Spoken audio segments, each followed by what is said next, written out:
So I got the engine in. It's kind of sketchy right now just because I don't have the motor mounts tight or the transmission cross member in. But she's in. I think I'm gonna go ahead and do that. Tighten those up and see if I can get this mounted here. And then go from there. Because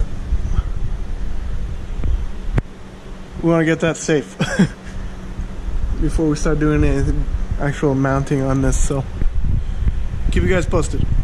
Alright, so I got the motor mounts bolted in a little better to lower the engine down. There's perfect clearance right here. Oh, I don't know if you can tell. It's kind of dark in there, man. Let's just adjust a little better. But the clearance right here at the rack and pinion to the bottom of the oil pan, perfect, on point. Unfortunately, I can't get any of the drive shaft hooked up right now because I need to get it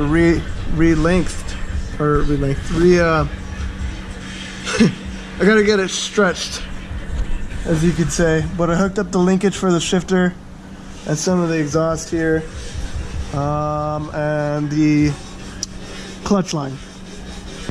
That's all hooked up now. What's left down underneath, I'd say, would be the fuel lines.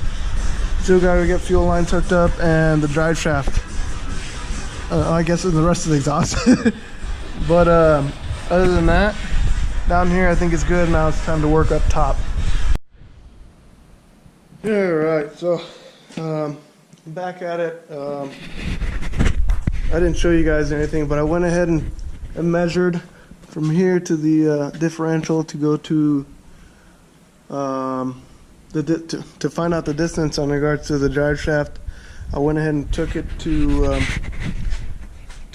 a drive shaft shop up north in St. George. But in the meantime, I went ahead and picked up this piece of steel stock. I'm gonna end up cutting it to length on regards to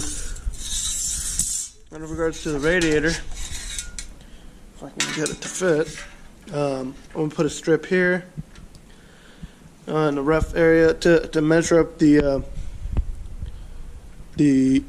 fans, because these fans setup is a little bulky and it doesn't quite fit in there, and I want to be able to put it in there without having to notch the top radiator support like on the other setup you had to, and I would rather not, just because I want to leave this car intact. I don't want to chop it up if I don't have to.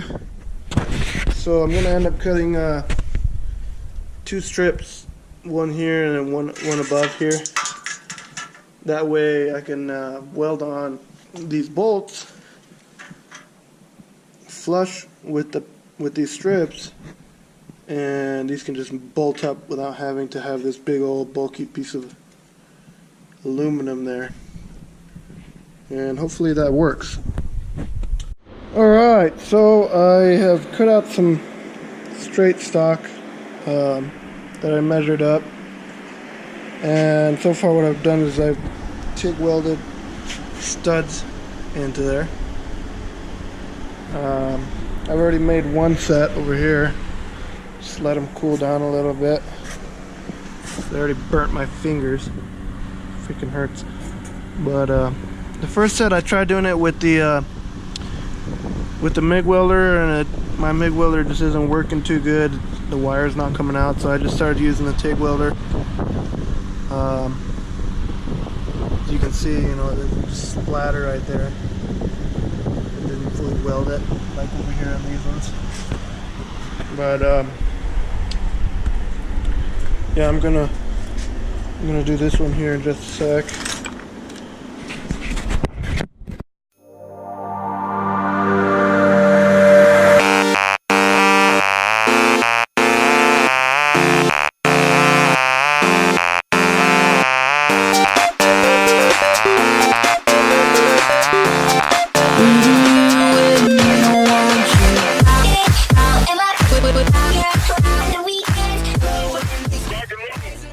Got it tigged up on there. Pretty difficult, but Yeah, so I'm gonna do that to the rest of the other two, and I might pack up the other one a little better and go from there. Oh, so I got it all basically set up how I want it. Just need to mount them on basically with these bolts, and then I'll go from there. Hopefully everything works out the way I want it to, and it should just fit in there really snugly. Oh man, my fingers hurt. Ow! They thread on.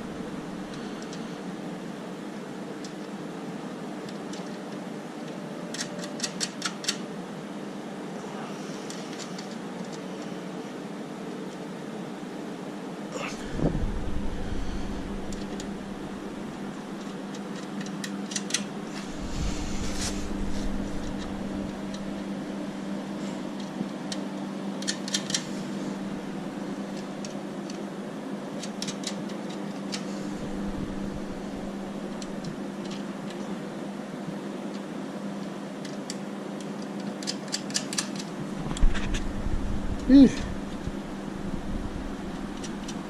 This doesn't want to thread on right.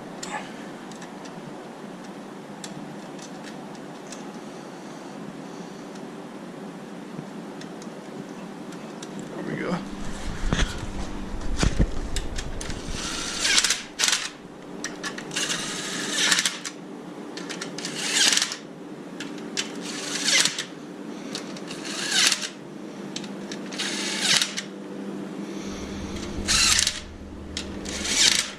All right. Crossing my fingers.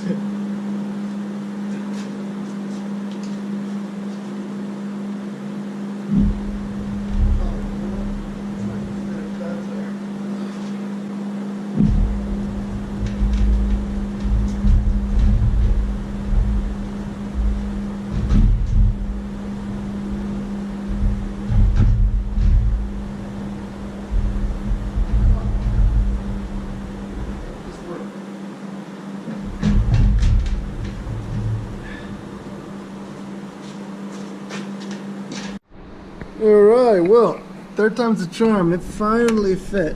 And you can't really tell down there. But, it's kind of hard to show you guys.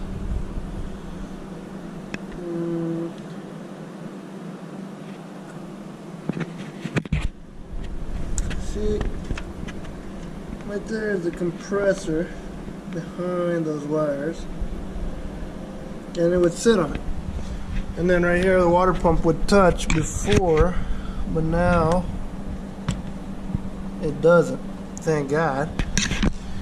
But I didn't have to cut up any of this radiator support like on the other or the other chassis, thank God, because I would rather leave it stock than anything. So it should work.